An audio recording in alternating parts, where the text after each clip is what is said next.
ہیں، بار بار سنتے ہیں، لیکن جتنی بار سنیں اس کی اپنا ایک لطف ہے، جتنی بار سنیں گے اس کی برکات اتنی زیادہ ملیں گے، جتنی بار سنائیں گے اللہ اتنی برکات عطا فرمائے گا۔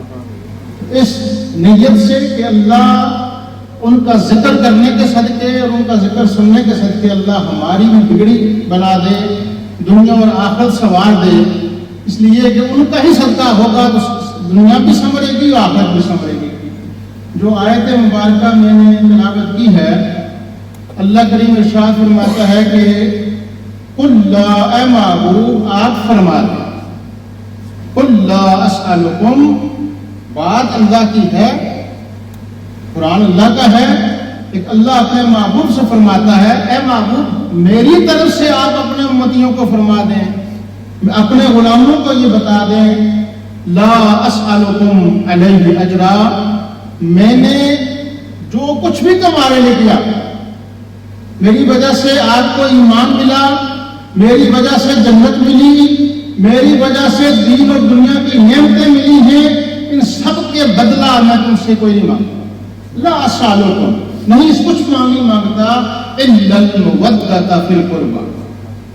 اس تو یہ آیت اب نازل ہوئی، کچھ روایات میں ایسے آتا ہے کہ صحابہ کرام رضوان اللہ تعالی علیہ اجمعین ہمیشہ ان کی یہ تمنا رہتی تھی کہ وہ اپنا مال، اپنی دولت، اپنی اولاد آقا دو عالم صلی اللہ علیہ وسلم کے قدموں میں نشاور کریں۔ اب جب مدینہ میں حکومت اسٹیبلش ہو گئی، اسلامی مملکت اسٹیبلش ہو گئی، آقا دو عالم صلی اللہ تعالی علیہ وسلم کے پاس ڈیلیگیشن آ رہے ہیں، لوگ آتے ہیں جاتے ہیں، لوگ ملتے ہیں، تو صحابہ کرام نے، کچھ صحابہ نے مشورہ کیا کہ آقا دو عالم صلی اللہ تعالی علیہ وسلم کی مصروفیات بہت زیادہ ہیں، تو کیوں نہ ہم ایسا کریں کہ کچھ رقم ہر مہینے سرکار کو ہدیہ پیش کیا کریں، تاکہ جو معاملات ہوتے ہیں ڈیلیگیشن کو دیکھنا ہوتا ہے وہ سارے، اب یہ بات کرے کون؟ سب نے مل کے مشورہ کیا کہ یہ بات آقا دو عالم صلی اللہ علیہ وسلم کے چچا حضرت عباس رضی اللہ تعالیٰ عنہ ان کو ذمہ لگائی گئی۔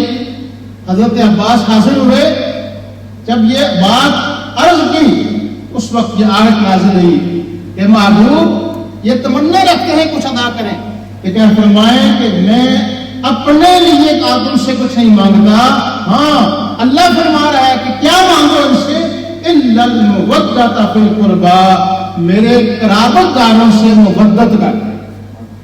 اکثر ہم مودت کا ترجمہ محبت کرتے ہیں، یہ کوئی پورا ترجمہ مودت کا نہیں ہے۔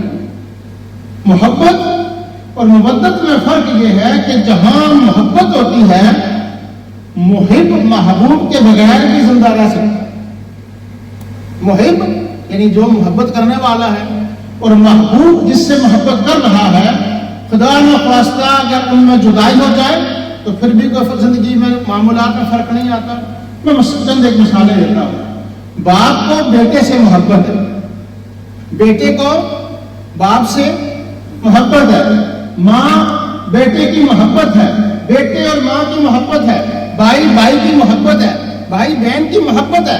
اللہ کہہ رہے یہ اب بھی رہے، بھائی بھائی سے پیار کرتا رہے، بھائی بہن سے پیار کرے، یہ محبت ہے۔ لیکن اتنی دفعہ ہوتا ہے کہ بوڑھا باپ ہے، جوان بیٹے کو خود کندھا دے کے قبر میں اتار کے آتا ہے، لیکن وہ زندگی گزار رہا ہے۔ اتنے ایسے نوجوان ہیں کہ ان کے ابھی بچپن میں ہی باپ دنیا سے چلا گیا، ان کی زندگی ختم نہیں، وہ زندگی چل رہی ہے، اس لیے کہ وہ محبت تھی، مودت نہیں تھی۔ اور مودت کیا ہے؟ مچھلی کو پانی سے مودت ہے، مچھلی کو پانی سے مودت ہے۔ اب مچھلی کو پانی سے باہر نکال کے زندہ رکھو، نہیں رہ سکتے۔ یہ فرمایا کہ محبت نہیں کرنی میرے اہل بیت سے، میرے قرابت داروں سے، میرے خاندان والوں سے مودت کرنی ہے۔ اب یہ بات سمجھنے کے لیے کہ تمہارے ایمان کی سلامتی کے لیے اہل بیت کی مودت ہوگی، گویا ایمان کی مودت ہے اہل بیت کے ساتھ، اور اہل بیت کی مودت ہے ایمان کے ساتھ. جس دل میں اہل بیت ہوں گے اسی دل میں ایمان ہوگا, اور جس دل میں ایمان ہوگا اس میں اہل بیت ضرور ہوں گے. اگر اس میں سے کوئی ایک بھی نکل گیا تو دونوں نکل جائیں گے.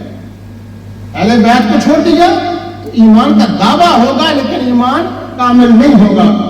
آقا دو عالم صلی اللہ تعالی علیہ وسلم کے اہل بیت میں سے سیدہ فاطمہ جو اس آیت کے بعد سرکار نے ان کو شامل کیا, اور سیدنا امام حسن, امام حسین, سیدنا علی رضی اللہ تعالی عنہ, آپ نے فرمایا ہؤلاء اہل البیت, یہ میرے اہل بیت ہیں.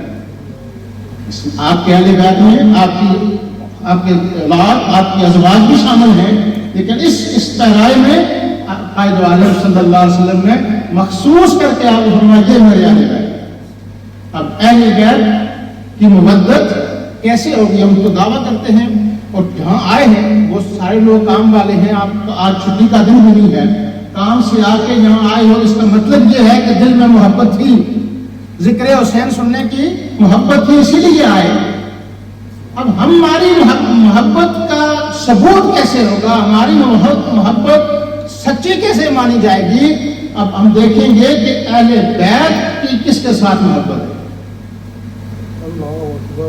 اہل بیت کی کس کے ساتھ محبت ہے اور کن کے ساتھ محبت ہے, اور وہ دیکھنے کے بعد پھر ہمیں اپنے آپ کو پرکھنا ہے کہ کیا جن کی اہل بیت کے ساتھ محبت ہے یا اہل بیت کو جن سے محبت ہے اور جس چیز سے اہل بیت کو محبت ہے کیا وہ ہمارے دل میں موجود ہے. اگر وہ ہے تو الحمدللہ پھر ہماری محبت سچی ہے, اور اگر نہیں ہے تو اس کو ٹھیک کرنے کی ضرورت ہے. میں زیادہ وقت نہیں دوں گا. کن کے ساتھ محبت اور مودت؟ اب اہل بیت سب سے پہلے ان کی محبت صحابہ کرام سے. میں ایک بات آپ کو بس کی مثال دیتا ہوں. دور ہے سیدنا عمر رضی اللہ تعالیٰ عنہ, خلافت کا دور ہے, اور مال غنیمت آیا. آپ مال غنیمت تقسیم فرما رہے ہیں, اور تقسیم میں جو حصہ سب کا بنتا ہے وہ کتنا ہے؟ 500 درہم. سب کو 500 درہم. آپ کے بیٹے عبداللہ ابن عمر آئے, ان کو بھی 500 درہم. اسی اثنا میں امام حسن اور حسین آئے. سیدنا عمر بن خطاب رضی اللہ تعالیٰ عنہ جب بھی آپ تشریف لاتے تھے آپ اس میں کھڑے ہو جاتے تھے, استقبال کرتے تھے, اور پھر استقبال کے بعد 1000 درہم ان کو عطا فرمایا.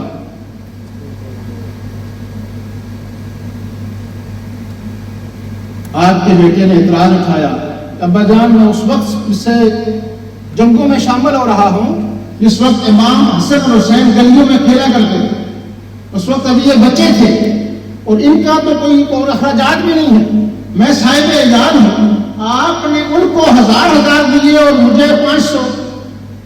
سیدنا عمر بن خطاب رضی اللہ تعالیٰ عنہ کو جلال آ گیا. آپ نے فرمایا تو ان کا مقابلہ کرتا ہے, نہ تمہاری ماں کی ماں جیسی ہے, فاطمہ الزہرا ماں جس کی ہو, علی المرتضیٰ باپ جن کا, نہ تیرا باپ ان کے باپ جیسا ہے, نہ تیرا نانا ان کے نانے جیسا ہے, نہ تیری نانی ان کے نانے جیسی ہے, اور تو مقابلہ کرتا ہے. یہ بات امام حسن حسین نے سنی, آ کے سیدنا علی المرتضیٰ کو بتایا کہ آج سیدنا عمر بن خطاب نے یہ بات کی. سیدنا علی المرتضیٰ رضی اللہ عنہ کیا فرمایا, وہ کیوں نہ کہتے, میں نے آقا عالم صلی اللہ علیہ وسلم سے سنا تھا عمر جنت کے چراغوں کے ان سے ایک چراغ. اب یہ ہے ان کی محبت. عمر اپنے بیٹے کا ڈال رہے ہیں کہ ان کا مقابلہ کرتا ہے, اور ان کے بابا کہہ رہے ہیں عمر تو جنت کا چراغ ہے. ارے وہ ایک دوسرے کو جنت کے سرٹیفکیٹ دیں, وہ ایک دوسرے کے ساتھ ایسا محبت اور پیار کے رشتے کریں, تو اگر کوئی بندہ ان دونوں کو جدا کرنے کی کوشش کرے, کسی ایک کو تمہارے دل سے نکالنے کی کوشش کرے, سمجھ لینا کہ اس کے دل میں کھوٹ ہے, اور یہ اہل بیت سے محبت نہیں کرتا. کیونکہ اہل بیت جن سے محبت ہے ان کے ساتھ بھی محبت ضروری ہے. اور پھر اہل بیت کی مودت اگر میں چند لفظوں میں کہوں تو آقا دو عالم صلی اللہ تعالی علیہ وسلم کی مکمل شریعت کے ساتھ تھی. کوئی کام ان کا شریعت کے خلاف نہیں.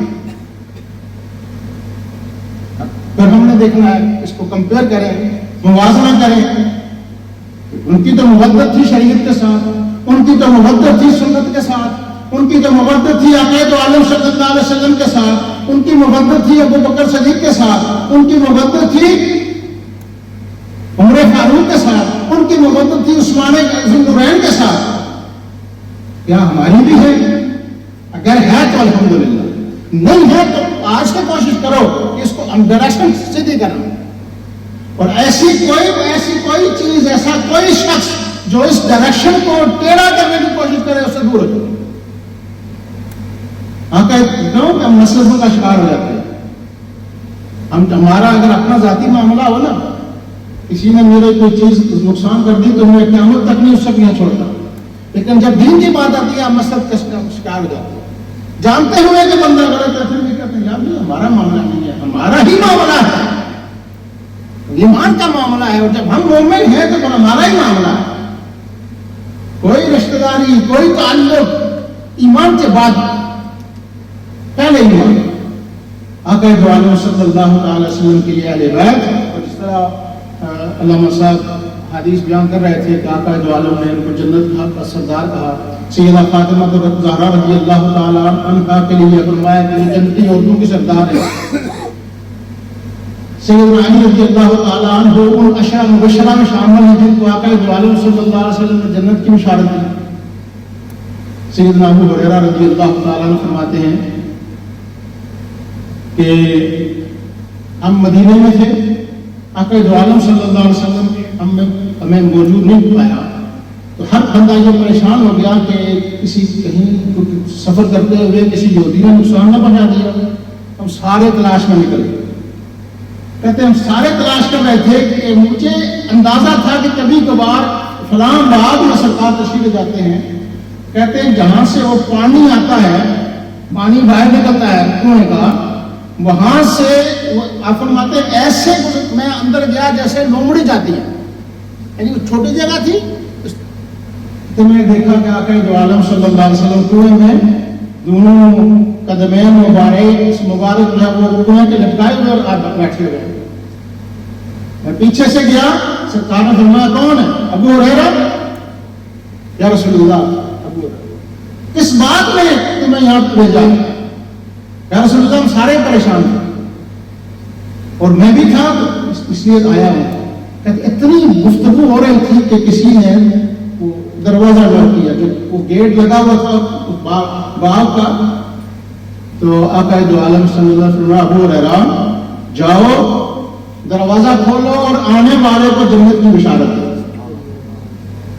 آپ کہتے ہیں جب میں نے دروازہ کھولا اور دیکھا کہ ابو بکر صدیق, کچھ دیر بعد پھر نوک ہوئی, فرمایا جاؤ آنے والے کو جنت کی بشارت دے دو. کوئی عمر فاروق, پھر عثمان غنی, یہ وہ لوگوں کو کئی دفعہ آقا دو عالم صلی اللہ علیہ وسلم نے جن کو جنت کی بشارت دی. آقا دو عالم ایسے نہیں دے رہے تھے جنت کی بشارت, اس لیے بھی علامہ صاحب نے روایت بھی بول دی کہ سرکار تو اپنی مرضی سے کچھ بات کرتے ہی نہیں تھے. معلوم کے تو نہیں ہوا ان ہوا الا وحی یوحی, اس کا مطلب ہے کہ اللہ کی وحی تھی معبود یہ سارے جن, اور علی میں شامل ہے. اب ہوتا یہ ہے کہ دو قسم کے طبقے آگے ہیں.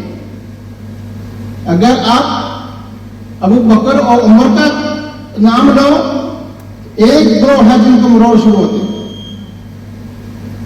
ان کو ہاضمہ خراب ہونا شروع ہوتا ہے, پیٹ میں درد ہونا شروع ہوتا ہے, ان کا نام کیوں لے رہے ہیں؟ اور ایک طبقہ جس کو علی کے نام سے پرابلم ہے. ہم الحمدللہ اہل سنت وہ ہیں کہ جو ڈھنکے کی چوک پر ابو بکر صدیق کی شان بھی بیان کرتے ہیں, عمر فاروق کی شان بھی بیان کرتے ہیں, عثمان ذو النورین کی شان بھی بیان کرتے ہیں, اور مولا کائنات کی شان بھی بیان کرتے ہیں.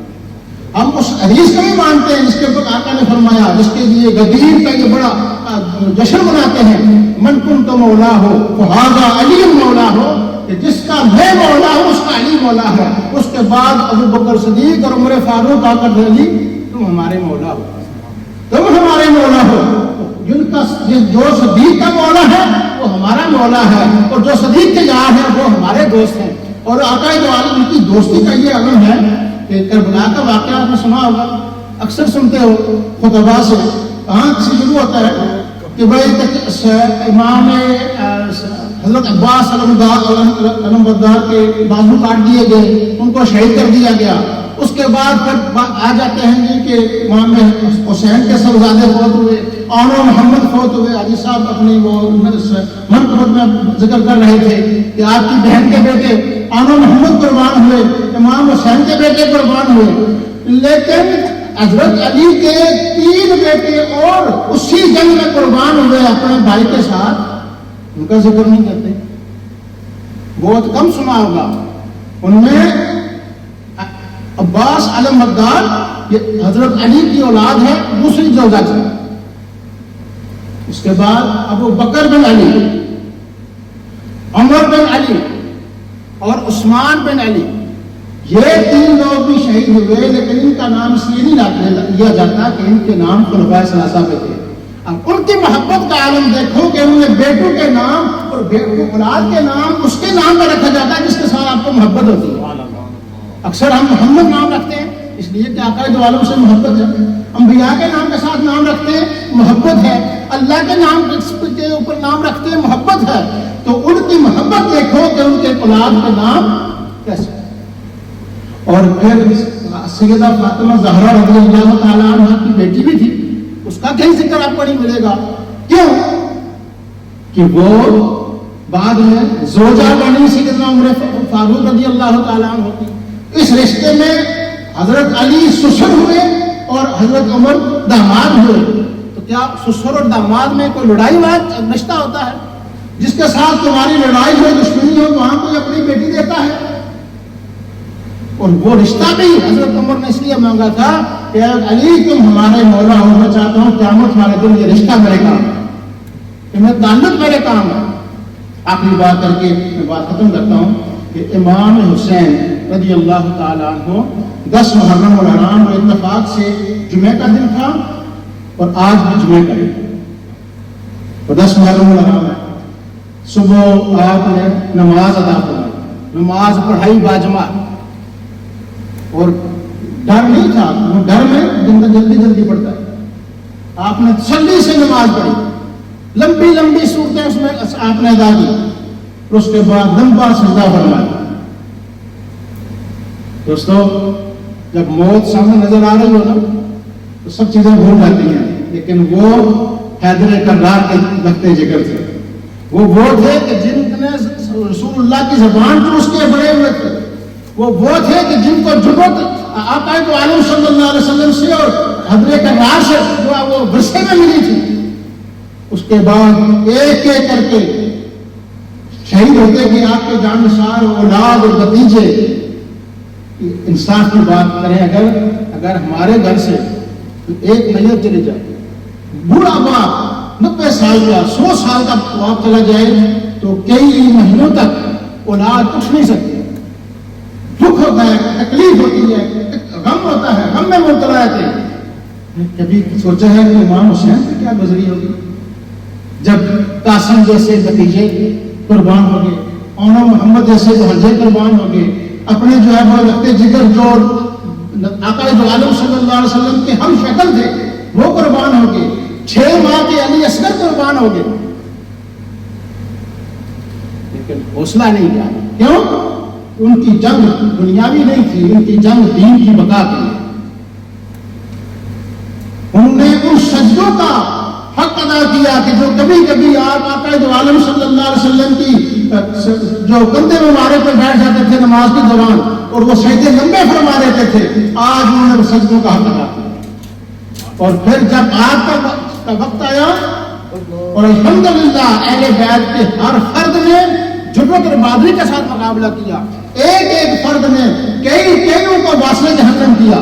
ایسے نہیں کہ وہ مظلوم ہوتے, اگر وہ چاہتے تو پانی کیا, اسماعیل علیہ السلام نے ایڑی لگائی تھی تو پانی زمزم نکل آئے جو آج کا ختم ہوا. آقا دو عالم کا شہزادہ اگر وہاں لگاتے تو پانی نکل آتا, لیکن چونکہ وہ آزمائش تھی تو وہ آزمائش کے لیے آپ ہمارے لیے بعد میں آنے والوں کے لیے وہ کرامات تو ظاہر نہیں کر سکتے نا بعد والے. تو میں یہ سبق دیا کہ مشکلیں آئیں, اگر دین میں مشکلیں آئیں تو صبر کر کے برداشت کریں. اور جب آپ کو زخمی ہوگے کیونکہ ایک کر کے جب جتنے آئے جہنم میں جاتے ہیں, تو پھر ان کا جو لیڈر تھا انہوں نے کہا کہ یہ علی کا پلان ہے, اگر ایک کر کے جاؤ تو سارے مارے جاؤ, سارے مل کے حملہ کرو. دیکھیے بزدلی انہوں نے مل کے حملہ کیا. جب زخموں سے جو ہے وہ چور ہو کے نیچے گھوڑے سے آئے تو آپ نے فرمایا کہ ہم نے کبھی نماز ادا نہیں کی, نماز کا وقت ہے, مجھے نماز ادا کر لیں. آپ نے سر سجدے میں رکھا اور آپ کا سر جدا کر لیا. یہاں ہمارے لیے پیغام ہے, ہم حسین کی محبت میں جہاں آئے ہیں تو حسین نے تو سر نماز میں دیا,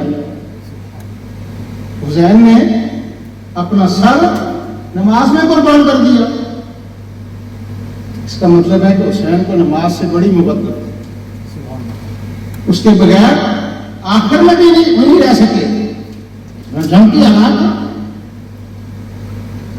مسافر ہے, مسافر پہ جمعہ فرض ہی نہیں ہے. وہ سجدے میں سر رکھ کے آقا دو عالم صلی اللہ علیہ وسلم کے حضور پیش ہو گئے.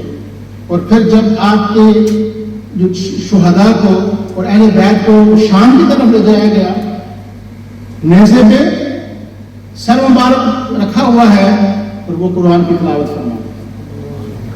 تو امام حسین نے ہمیں جو درس دیا جاتے ہوئے کہ اگر حسین اور حسن کی محبت کا دعویٰ کرتے ہو, اگر اہل بیت سے محبت کرتے ہو, اگر رسول اللہ سے محبت کرتے ہو, تو یہ نہ تو تمہارے ہاتھ سے نماز جانی چاہیے نہ ہاتھ سے قرآن چھوڑنا چاہیے.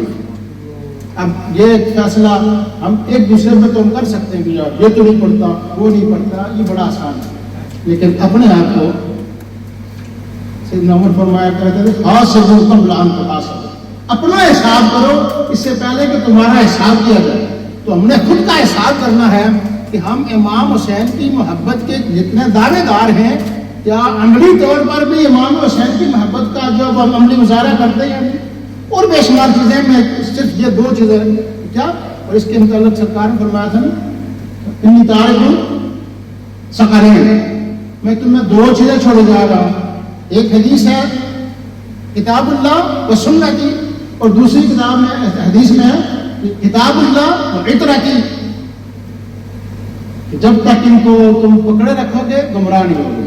اس لیے اہل بیت کی صدقے اللہ ہمیں قرآن اور نماز کے ساتھ اللہ تعالیٰ ہمیں جو ہے وہ منسلک رکھے, اور سب کے ساتھ حضور کے جتنے صحابہ ہیں کلہم حضور سارے. اور صحابی کی شان کیا ہے کہ جس بندے نے کچھ سیکنڈ کے لیے ایمان کی حالت میں آقا دو عالم صلی اللہ علیہ وسلم کی کمپنی مل گئی, پوری دنیا کے غوث, پوری دنیا کے کتب ابدال, پوری دنیا کے جو نیک اور پرہیزگار لوگ سارے مل جائیں, ان کے قدموں کے ساتھ لگنے والی جو دھول ہے اس کے برابر نہیں ہو سکتی. یہ صحابی کی شان ہے. اور جو صحابی بھی ہو رہنے بیت میں ہو, جو صحابی بھی ہو رسول اللہ کا جو ہے وہ سسر بھی ہو, جو صحابی بھی ہو رسول اللہ کا جو ہے وہ داماد بھی ہو, جو صحابی بھی ہو اور رسول اللہ کے جو ہے وہ خاندان کا بھی ہو, اس کی شان بڑا اور بڑا ہے. اللہ کریم ہمیں صحابہ اور اہل بیت کی محبت عطا فرمائے. یہ ضروری نہیں ہوتی کہ ہم جہل نہیں کرتے, لیکن یہ چیزیں گھر میں بھی یاد کرو اپنے بچوں کے لیے. اگر اور زیادہ نہ ہو تو کم از کم یہاں تو ہر بندہ افورڈ کر سکتا ہے, نیاز پکا کے بچوں کو بتائیں کہ یہ آج امام حسین کی نیاز ہے. اس لیے یہ نہیں کہ بھائی آپ ہمیں دو, اکثر لوگوں کا ہوتا ہے نا روٹی مولوی کھانے واسطے کریں, اصل وقت اپنے بچوں کو بلاؤ, اپنی بہن بھائیوں کو بلاؤ. اور ساتھ ایک اور بات کہ اگر کہیں ہم میں دوریاں ہیں تو وہ دوریاں ختم کرنے کی کوشش کریں. میں نہیں کہتا کہ ختم کر لو, ہو سکتا ہے کہ تمہیں دوری, لیکن اپنی طرف سے کوشش کرو کہ میں نے ختم کر لوں. اللہ کریم مجھے اور آپ کو امام حسین کا صدقہ, اہل بیت کا صدقہ دنیا میں بھی سرخوری عطا فرمائے اور جب دنیا سے جائیں تو ایمان کی حالت میں اللہ تعالیٰ ہمارا خاتمہ فرمائے. اللہ ہماری اس مسجد سمیت اہل سنت کی تمام مساجد کو آباد فرمائے. اللہ علامہ صاحب کے علم و عمل میں اللہ برکتیں عطا فرمائے.